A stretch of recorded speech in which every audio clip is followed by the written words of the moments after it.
नमस्कार दोस्तों। नडी सदके एक और हैरान कर देने वाले बहुत ही ज़्यादा खौफनाक से अनोखे एपिसोड में आप सभी लोगों का बहुत बहुत स्वागत है। दोस्तों, आज के इस एपिसोड में मैं आप सभी लोगों के सामने एक प्रिया नाम की लड़की के साथ घटी हुई एक ऐसी अजीबोगरीब घटना की कहानी लेकर आ गया हूँ, जिसे सुनकर आप लोग किसी भी होटल में रहने से पहले बार बार सोचने लगेंगे, कतराने लगेंगे, घबराने लगेंगे। दरअसल ये घटना से 6 साल पहले प्रिया के साथ उसकी कॉलेज के स्टार्टिंग के दौरान घटी थी। दरअसल प्रिया एक अच्छे खासे घर में रहने वाली, एमबीबीएस में एडमिशन लेने वाली एक नॉर्मल सी लड़की थी। वो एक छोटे शहर में रहा करती थी, छोटे टाउन में। इसी वजह से उसका एमबीबीएस का एडमिशन उसको बड़े शहर में लेना था, और होता भी यही है। मार्क्स वगैरह सब बढ़िया से आते हैं और उसको फाइनली बेंगलोर का एक कॉलेज मिल जाता है। अब बेंगलोर का कॉलेज मिलता है तो क्या होता है कि इधर पे मम्मी पापा दोनों को ना कोई अर्जेंट काम आया हुआ था अपने होम टाउन में, मतलब जहाँ के वो रहने वाले थे वहीं पे। और यहाँ पर एग्ज़ाम की डेट आ गई थी, तो अब कैसा करे भाई, एडमिशन करवाना है, लड़की का एडमिशन करवाने शहर जाना ज़रूरी है। लेकिन क्या होता है कि डेट निकलने लगती है और इन लोगों का, मम्मी पापा का काम कंप्लीट नहीं हो पाता है। तो प्रिया क्या बोलती है कि आप लोग टेंशन मत लो इतना, मैं इतनी तो बड़ी हो गई हूँ कि जाके संभाल सकती हो। और करना ऐसा कौन से बहुत बड़ा चीज़ है यार, जाना है और फॉर्म वॉर्म भरना है, और वहाँ पे कोई हॉस्टल वगैरह रहेगा, किसी की हेल्प से मिल ही जाएगा, कॉलेज वाले बता ही देंगे, कोई इशू नहीं होगा, मैं संभाल लूँगी। और प्रिया इतनी मैच्योर थी भी, घर वालों को यकीन हो गया था कि हमारी लड़की संभाल सकती है, एडमिशन करा सकती है। पापा को थोड़ा दुख भी हुआ, मम्मी को भी हुआ, बोले कि ठीक है, हमारा जैसे ही काम ख़त्म हो जाएगा हम सबसे पहले बेंगलोर ही आएंगे, तुझसे मिलेंगे, सब कुछ देखेंगे, सब कुछ ठीक है कि नहीं, तू कर लेगी ना। ये फिर से आश्वासन देती है कि सब कुछ ठीक हो जाएगा, मैं कर लूँगी मैनेज, आप टेंशन मत लो। ऐसा बोल के वो डेट आ जाती है जब इसको एडमिशन कराना था, ये बेंगलोर के लिए निकल जाती है। अब भाई बेंगलोर पहुंची, वहाँ पे सबसे पहले अपने सामान के साथ ही कॉलेज तरफ गई। सामान अमान बाहर रखी थी, कॉलेज के ऑफिस के अंदर गई, फॉर्म वॉर्म भरी, एडमिशन पक्का हो गया, किसी तरह की कोई तकलीफ नहीं। एकदम जो प्रोसेस था वो बहुत स्मूथ था। और इसको एमबीबीएस, ये फर्स्ट सेमेस्टर में इसने एडमिशन ली थी। अब क्या होता है कि ये कॉलेज वालों से ही पूछती है कि मुझे कोई हॉस्टल मिल सकता है क्या, कॉलेज वालों का हॉस्टल तो होगा ही। तो कॉलेज वाले क्या बोलते हैं कि बेटा तुम थोड़ा सा लेट हो चुकी हो एडमिशन में। दरअसल मैंने बताया था ना कि इसके मम्मी पापा का काम चल रहा था, इस वजह से एडमिशन लेने में थोड़ी लेट हो गई थी। तो जो हॉस्टल था ना, उसमें एडमिशन पक्के हो गए थे। मतलब हॉस्टल में एडमिशन थोड़े से पहले हो जाते हैं, कई बार सीट बुकिंग वगैरह का रहता है। और कुछ बच्चों को फाइनल ईयर में बैक भी लगा हुआ रहता है, वो फेल भी हुए रहते हैं, तो उन लोग वहीं पर अटक के रह जाते हैं। ऐसा कई बार गड़बड़ी हो जाती है। तो बोले अपने कॉलेज का तो हॉस्टल खाली नहीं है, लेकिन हम तुमको 2-3 हॉस्टल की नंबर देते हैं, एड्रेस देते हैं, वहाँ पर पता कर लो। और वो एक तरीके से हमारे कॉलेज जैसा ही, हमारे कॉलेज के बहुत बच्चे वहाँ पर रहते हैं और काफ़ी समय से रहते हैं, और ये बढ़िया से हॉस्टल है। वो मस्त से क्या करती है, फ़ोन लगाती है बाहर निकल के। यहाँ पे तो पक्का हो गया था 2 दिन बाद, आज सैटरडे था, मंडे से इसको अपने कॉलेज आना था। ये बढ़िया से बाहर निकली, फ़ोन लगाई दी हुए नंबर पे। पहले हॉस्टल वाले ने बोल दिया नहीं थोड़ा सा लेट हो गए, आपको नहीं मिल पाएगा। दूसरे वाले ने भी यही बोला, और तीसरी बात बोला। तो ये लड़की टेंशन में आ गई कि कैसा करूं यार, अभी तो किसी को जानती भी नहीं थी, किसी से बात भी नहीं की थी यहाँ पर बड़े शहर में आके, और मम्मी पापा को फ़ोन लगा के परेशान नहीं करना चाहती थी। इसलिए ये फिर से थर्ड कॉलेज में फ़ोन लगाती है, बोलती है कि क्या कोई पॉसिबिलिटी नहीं है कि आपके पहचान में कोई हॉस्टल है जहाँ पर मुझे रहने को मिल जाए कुछ समय के लिए। तो बोलते हैं नहीं बेटा, क्या है कि 1 महीने बाद पॉसिबिलिटी है कि हमारा हॉस्टल का 1 बेड खाली होगा, तो आप ट्राई कर सकती हो, लेकिन 1 महीने तक तो कोई भी गुंजाइश नहीं है। ये बोलते हैं कि किसी का नंबर ही दे दो, मैं पीजी में रह लूँ, कोई पहचान का होगा वही बता दो। तो हॉस्टल वाले साफ इनकार कर देते हैं, आज की दुनिया इतनी अच्छी है भी नहीं। अभी टेंशन में जाती है कि 1 महीने कहाँ पर रहने का जुगाड़ किया जाए। क्या होता है कि ऐसा सोचते सोचते ये बाहर निकलती है और ऑटो में बैठती है, कहीं तो जाना होगा, कहाँ जाए। तो ऑटो वाला इसको अपनी ऑटो में बैठाता है और इसकी शक्ल देख के पहला सवाल कर डालता है। इसकी शायद किस्मत अच्छी थी कि ऑटो वाले के दिमाग में ये सवाल आया। अब अच्छी थी या बुरी, या आप लोगों को कहानी के साथ आगे समझ में आएगा। ऑटो वाले इसको देख के क्या बोलता है इसके उतरे हुए चेहरे को कि क्या हुआ बेटा, थोड़ा उम्र में ज़्यादा था, इतना परेशान क्यों लग रही हो, कॉलेज में एडमिशन वगैरह हो गया है कि नहीं अच्छे से। तो बोलती है हाँ अंकल हो तो गया है, लेकिन टेंशन ये हो रही है कि कहीं पे भी रहने का इंतज़ाम नहीं हो पाया, कॉलेज का हॉस्टल खाली नहीं है, और कॉलेज वालों ने 2-3 हॉस्टल के बारे में और बताए, वो भी खाली नहीं है। अब समझ भी नहीं आ रहा है कहाँ रहूँ, आप बता सकते हैं कि आपके पहचान में है क्या कुछ। तो ये बोलता है हाँ बेटा पहचान में है ना, दरअसल मैं जहाँ पर रहता हूँ उसके थोड़ी ही आगे एक होटल है, पुराना सा, वहाँ पे बहुत कम लोग रहने के लिए आते हैं और उसका जो ओनर है, उसका जो मैनेजर है, वो काफ़ी ज़्यादा हेल्पफुल नेचर के हैं। तो मैं तुमको वहाँ पर ले चलता हूँ, शायद तुम्हारी मदद हो जाए और तुमको एक होटल रहने को, एक कमरा रहने को मिल जाए। ये थोड़ी खुश हो जाती है और एक्साइटेड हो जाती है, बोलती है ठीक है आप ले चलिए। अब वो थोड़ी देर आगे चला के उसको ले जाता है। ये जो एरिया था ये थोड़ा सा अजीब था, अभी तक इसने बेंगलोर जैसे शहर में ऐसा एरिया देखी नहीं थी। मतलब थोड़ा सा ओल्ड टाइप का ये एरिया दिख रहा था। अभी तक ये जो भी एरिया देखी थी एकदम न्यू डेवलप्ड टाइप का। तो थोड़ी देख के हैरान हुई और बोली कि ये बेंगलोर ही है, लेकिन चलो कोई बात नहीं, एडजस्ट तो करना ही है। ऐसा बोल के वो उस होटल के सामने उतरती है, ऑटो वाले को अपनी खुशी से 50 रुपये और एक्स्ट्रा दे देती है और बढ़ जाती है होटल के अंदर तरफ। होटल के अंदर इसको रिसेप्शन में बैठा हुआ एक आदमी दिखाई देता है जो कि होटल का मैनेजर समझ में आ रहा था। मैनेजर से तुरंत बोलती है कि मुझे 2-3 दिन के लिए होटल चाहिए। मैनेजर तुरंत उसकी एंट्री करता है, पूछता है कि क्यों आई, वो कम उम्र की लड़की थी ना, सारी चीज़ें वो बताती है, परेशानी बताती है और उसको होटल वाला रहने के लिए रूम दे देता है। अब पूरा दिन तो अच्छे से कटा, लेकिन शाम का वक्त आया। शाम के वक्त ये नीचे उतरकर कुछ ऐसी बाहर टहलने के लिए, कुछ देखने के लिए जा रही होगी भाई किसी काम से। तो अचानक से मैनेजर भी खाली बैठा हुआ था, इसको देखता है और बुलाता है अपने पास। वो जाती है कि अरे क्यों बुला रहा है। मैनेजर बोलता है कि तुमको अगर ज़्यादा प्रॉब्लम हो रही है तो यहाँ पे 2-3 दिन के लिए क्यों ली हो तुमने रूम, 1 महीने के लिए ले लो, मैं तुमको कम रेट में लगा दूंगा। लड़की थोड़ी सी खुश हो जाती है कि कितने में लगाएंगे आप। तो होटल वाले ने जो रेट बताया वो इसको लगा सही। बोला अरे यार, मतलब इसने तुरंत मन में बोली कि अरे मतलब ऑटो वाला सही कह रहा था, ये लोग बड़े हेल्पफुल नेचर के हैं। जितना इसका बजट था उससे थोड़ा सा ही रेट ज़्यादा पड़ रहा था। इसने तुरंत हाँ बोल दी, ठीक है मैं यहाँ पर 1 महीने के लिए रहूँगी और आप मेरी बुकिंग कर ही दीजिए और किसी को भी मत देना प्लीज़, आप चाहे तो एडवांस में पैसे रख ले कुछ। ये कुछ पैसे एडवांस में भी दे देती है और अब इसको तसल्ली। बोलता है कि खाना वाना लोगी? या बोले नहीं मैं खाने के लिए बाहर थोड़ा सा ऐसे पहली बार आई हुई हूँ बेंगलोर, तो थोड़ा टहल के आती हूँ, देख लेती हूँ। बोलता है अच्छा जाओ जाओ। ये बाहर टहलती और काफ़ी ज़्यादा खुश थी। इसको एक अच्छा रेस्टोरेंट दिखाई दिया था, मस्त से वहाँ पर खाना खाई थी और अब होटल में वापस लौटी तो रात के 9:15 बज चुके थे। इसने पानी वानी नीचे से बोली कि मुझे ऐसे 2-3 बॉटल दे दो पानी के, रात में ज़्यादा पानी पीने की आदत है। ऊपर चली गई अपने रूम में, थोड़ी देर टीवी देखी है, यहाँ पे अपना सामान अमान देखी, बुक्स वगैरह सब सही है कि नहीं, बैग वैग जमाने की तैयारी की है क्योंकि अब आज सैटरडे नाइट हो चुकी थी, संडे का एक दिन का रेस्ट था। इसने सोची हुई थी कि संडे को थोड़ा घूमूंगी, बेंगलोर को एक्सप्लोर करूंगी और मंडे से जो ज्वाइनिंग तो ज्वाइनिंग, फिर तो सिर्फ पढ़ाई, अभी एक दिन बढ़िया से घूम लेना है बड़े शहर में। ऐसा सोच के ही थोड़ा सा टीवी देखी थी, बंद करी थी कि पानी वानी आ गया, सब कुछ कोई टेंशन नहीं। अब वक्त हो चला था रात के 10:30 बजे का। इसने सोची अब सो जाती हूँ और सुबह 7-7:30 बजे उठ के निकल जाऊंगी। ये सोने को हुई ही है और ज़्यादा समय नहीं हुआ इसको सोए हुए, यही कोई 1.5 या 2 घंटे हुए होंगे, मैक्स टू मैक्स 12:30 बजे हुए थे। इसको ना नींद खुली, इसको वॉशरूम जाना था। ये वॉशरूम के लिए उठी, वॉशरूम के लिए गई ही है तो इसको वॉशरूम में क्या महसूस हुआ कि बहुत ज़्यादा ठंडी सी लग रही है। तो इसको बड़ा अजीब लगा, यार ये ठंडी का मौसम तो है नहीं, ठंडी के मौसम में थोड़ी एडमिशन वगैरह होता है, गर्मियों के मौसम में ही होता है ना, गर्मी ख़त्म होने वाली रहती है। तो थोड़ी हैरान हुई, वॉशरूम से निकली और जैसे रूम के अंदर आई तो एसी वगैरह चालू नहीं रखी थी। तो हैरान हुई कि यार यहाँ पे तो गर्मी सी लग रही है लेकिन वॉशरूम में मुझे अभी ठंडी क्यों लगी थी। खैर इग्नोर करके ये वापस से अपने बेड में लेटती है। चादर ओढ़ी ही थी, हल्की सी आंख बंदी की थी कि ऐसा महसूस हुआ कि इसके आसपास कोई तो खड़ा है जो इसे घूर घूर कर देख रहा है। घबरा गई, तुरंत आंख खोली तो आसपास तो कोई खड़ा नहीं था, लेकिन सामने ही छत के ऊपर नजर पड़ी तो हक्की बक्की रह गई। रूम की लाइट ऑफ थी और एक छोटा सा नाइट बल्ब ऑन था, रेड कलर का, इसने खुद से चालू की हुई थी, वहां पे लगा हुआ था। वहां पे छत में इसको क्या दिखाई दिया पता है? इतना क्लियर तो दिखाई नहीं देगा, लेकिन ये दिखाई दिया कि 2 लोग लिटरली छत में ऐसे ऐसे चलने की कोशिश कर रहे हैं। इसको 2 मिनट के लिए तो वहम हुआ, इसको लगा कि ये सही में थोड़ी हो सकता है, कोई इंसान छत में ऐसा चलेगा क्या, हाथ और पैर के बल जैसे स्पाइडरमैन चलता है। इसको वहम हुआ और इसने ऐसा ऐसा की, आंख मतलब ऐसा की और देखिए कोई नहीं था। इसको ऐसा लगा कि हो सकता है मैं नींद में हूँ, सपने की वजह से वहम है, ऐसा इग्नोर करती है और सो जाती है। अब सुबह का वक्त आता है, संडे था, इसको घूमने के लिए निकलना था। निकल ही रही थी कि मैनेजर इसको अपने रिसेप्शन में पेपर पढ़ता हुआ दिखा। इसके मन में आया कि एक बार मैं मैनेजर से पूछती तो हूँ, मैनेजर से उसने ये बात पूछी तो मैनेजर बोलता है अरे ऐसा कैसे हो सकता है, आपको कोई सपना आया होगा, रात में आप नींद में थी वैसे भी।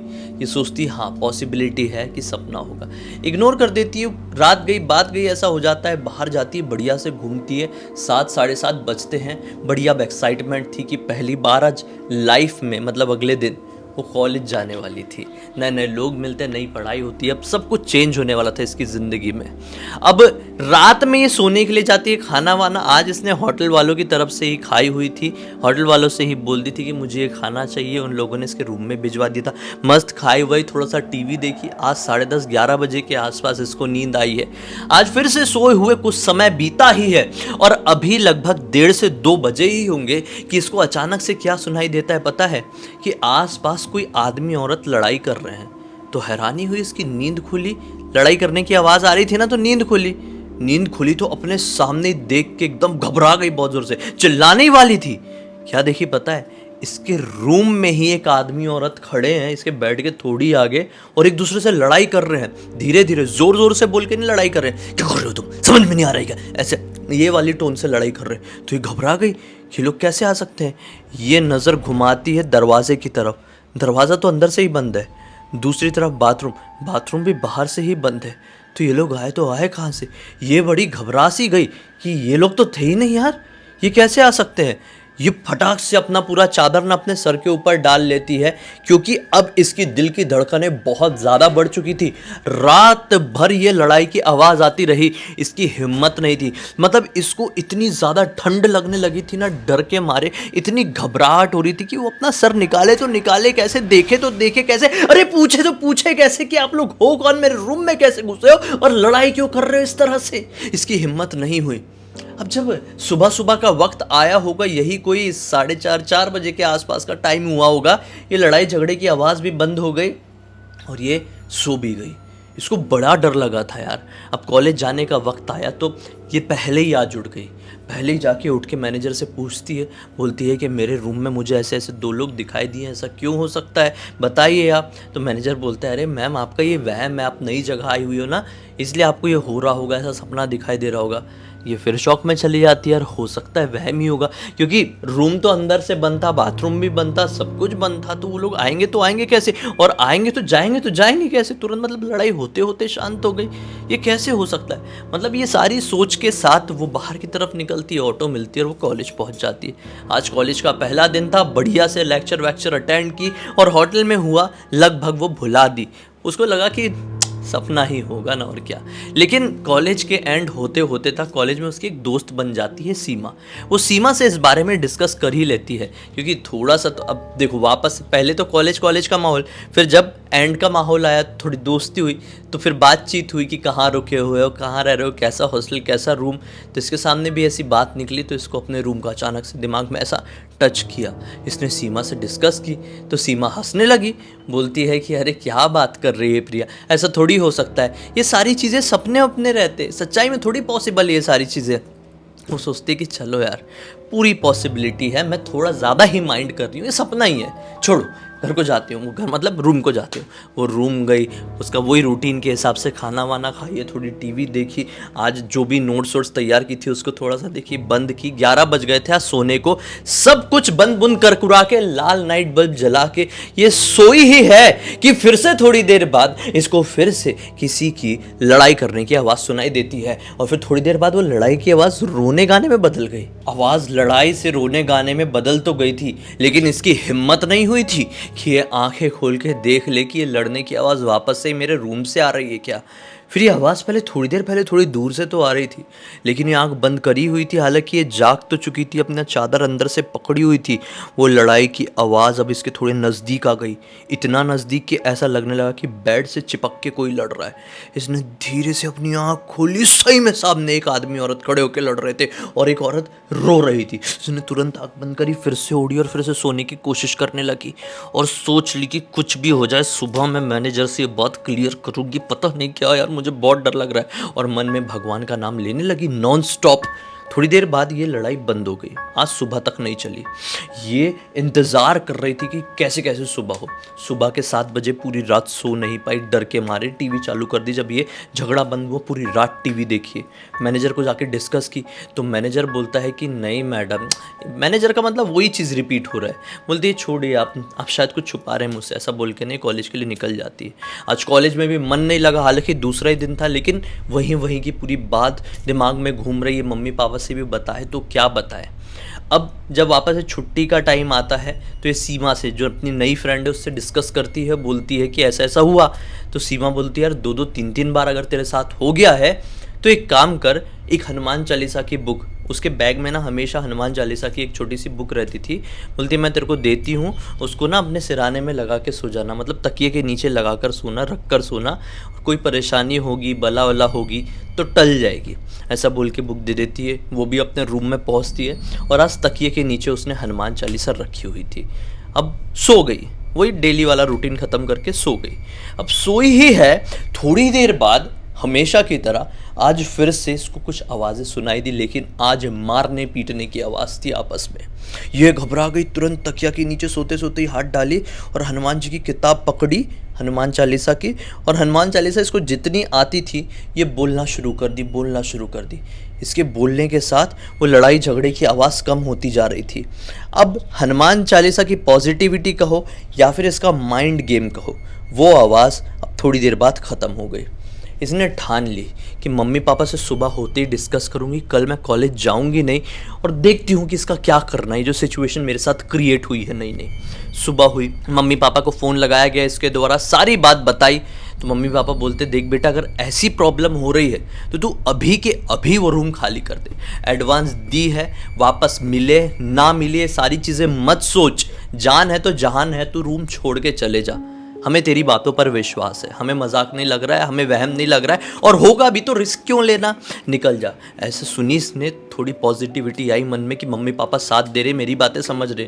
अपनी सारी बोरियां बिस्तर बांधी भाई, नीचे गई मैनेजर के पास, बोली आखिरी बार तो डिस्कस करना ज़रूरी है। मैनेजर के पास जाके बोलती है कि मैं ये रूम से तो जा रही हूँ कि आप मुझे क्लियर कर ही नहीं रहे हो कि मैटर क्या है क्या नहीं, मुझे क्यों दिखाई दे रहा है बार बार। ऐसा तो है नहीं ना कि मैं पहली बार अपने घर से बाहर निकली हूँ। मैंने देखी हुई हूँ दुनिया थोड़ी बहुत अपनी उम्र के हिसाब से, गई हूँ इधर उधर जगह, लेकिन ऐसा कुछ मेरे साथ कभी नहीं हुआ है, आप माफ़ कीजिए, मैं जा रही हूँ। ऐसा बोल के ये अपने वापस रूम में सामान लेने के लिए जा ही रही थी कि मैनेजर उसको रोकता है और बताता है, बोलता है कि ये बात आज से शुरू नहीं हुई है, आज से 7 साल पहले से शुरू हुई है। हम लोग इसी तरह से कम रेट में रेंट पे दे दिया करते थे रूम को, लोग की भलाई करेंगे ये सोच के। हमने एक कपल को दिया हुआ था, कम उम्र के कपल थे, उनको देख के ऐसा लग रहा था कि अपने घर से गांव से भाग के आए हुए हैं। हमने सोचा कि चलो थोड़ी सी हेल्प कर देते हैं, बेचारे 18-19 साल के ही समझ में आ रहे, एडल्ट थे, ऐसा नहीं है कि कम उम्र के थे, एडल्ट थे, शादी करने की उम्र थी, लेकिन हमको थोड़े गरीब लग रहे थे, हमने दे दिए। लेकिन वो तो कुछ उल्टे सीधे काम करने वाले, थोड़े से नशेड़ी टाइप के लोग थे। कपल शादीशुदा नहीं थे, वो ऐसे ही कहीं से भाग के आए हुए थे और रूम में नशा पानी वाला काम कर रहे थे। फिर हम लोगों ने 1-2 बार उनको टोका भी, वो 1 हफ्ते के लिए रूम लिए थे हमसे। एक दिन बहुत लड़ाई झगड़े की आवाज़ सुनाई दी, हम ऊपर पहुँचते उससे पहले ही लड़ाई में, नशे में था वो लड़का, उसने अपनी पार्टनर को नाइफ से खेल ख़त्म कर दिया। तो ये काफ़ी ज़्यादा सुन के हैरान हुई। मैनेजर बताता है उस दिन के बाद से भाई उस रूम में जो कोई भी रुका उसको लड़ने झगड़ने की आवाज़ सुनाई दी। फिर हमने बहुत टाइम तक उस रूम को रेंट पे नहीं दिया। फिर इतने टाइम बाद तुम आई, हमने सोचे कि एक बार देखे तो देखते हैं, इसलिए तुमको दे दिए। सोचे थे कि शायद अब तक सब कुछ शांत हो चुका होगा, लेकिन ऐसा नहीं हुआ। एक तरीके से हमारा लालच कह लो, हमारी गलती कह लो। अब तुम्हें जो सोचना है सोचो, हमसे गलती तो हुई है और उसके लिए हम माफ़ी मांगते हैं। अब इसने देखी कि यार इतनी ज़्यादा उम्र का इंसान ऐसा परेशान होकर हाथ जोड़ के माफ़ी मांग रहा है, तो ये थोड़ी सी भलाई करने वाली नेचर की भी थी। इसने बोली कि अंकल आप टेंशन मत लो, मैं देखती हूँ, मैं कुछ ना कुछ हल निकालूंगी। ये कॉलेज जाती है अगले दिन, और अगले दिन कॉलेज जाके अपनी फ्रेंड से सारी बातें डिस्कस करती है। उसकी फ्रेंड वहीं की लोकल थी, वो जो सीमा थी ना, लोकल थी। सीमा बताती है कि मैं तुम्हें एक बाबा जी का नंबर देती हूँ, हमारे पहचान वाले, हमारे परिवार में आते जाते रहते, उनसे डिस्कस करो। उसने बाबा जी को फ़ोन लगाई, मैनेजर को बताई कि मैंने एक बाबा जी से डिस्कस की हूँ, वो आपकी हेल्प कर सकते हैं। मैनेजर खुश हुआ, बाबा जी आए, वहाँ पे अनुष्ठान किए हैं लिटरली पूरा, और ये अनुष्ठान 2-3 घंटे का चला है भाई। उस दिन के बाद से मैनेजर ने इस लड़की से, प्रिया से, रेंट नहीं लिया, उसको एक गुडविल के तौर पर फ्री में रहने को दिया। और एक तरीके से किसी भी तरह की परेशानी हो तो बोला कि सबसे पहले मैं खड़ा हूँ, मुझे ही अपने मतलब पापा की उम्र का समझना, और किसी भी तरह की कोई भी तकलीफ़ होगी मैं तुम्हारी हेल्प करके दूंगा। इसने बहुत अच्छे से वहाँ पर रही है, अपना जो बाकी का समय था वो काटी है, किसी तरह की वापस से कोई परेशानी नहीं हुई उस अनुष्ठान के बाद से। फिर अब 6 साल बीत चुके हैं, प्रिया कंप्लीटली पास होके MBBS डॉक्टर बन चुकी है। लेकिन प्रिया के मन में हमेशा से था कि ये बात दुनिया के सामने आना चाहिए ताकि लोगों को सीख मिले और किसी भी तरह का सबक, और साथ ही साथ मेरे ज़रिए एक मनोरंजन मिल जाए। तो प्रिया ने पूरी कहानी इंस्टाग्राम पर लिखकर भेज दी और मैंने सोचा आप लोगों को बताना तो ज़रूरी है, तो लेके आ गया आप लोगों के सामने। कैसी लगी दोस्तों कमेंट सेक्शन में ज़रूर बताइए। अब तक देख लिया है तो लाइक ज़रूर करना, चैनल को सब्सक्राइब करके बेल आइकन दबा के ऑल के ऑप्शन में क्लिक करना, क्योंकि इसी तरह के हैरान कर देने वाले खौफनाक वीडियोस डेली आप लोगों के सामने लेके आते रहता हूँ। इंस्टाग्राम की लिंक इस वीडियो के डिस्क्रिप्शन बॉक्स में मिल जाएगी भाई, क्लिक करके डायरेक्टली वहाँ पर पहुँच जाना। और इसी तरह की कोई भी कहानी, टॉपिक या जानकारी आप लोगों के पास भी है तो लिख भेजना, हो सकता है मेरा अगला वीडियो आप लोगों के हिसाब से ही बन रहा हो। तो चलिए दोस्तों, कल फिर से मिलता हूँ, तब तक के लिए बहुत बहुत धन्यवाद। आप लोगों का दिन शुभ हो।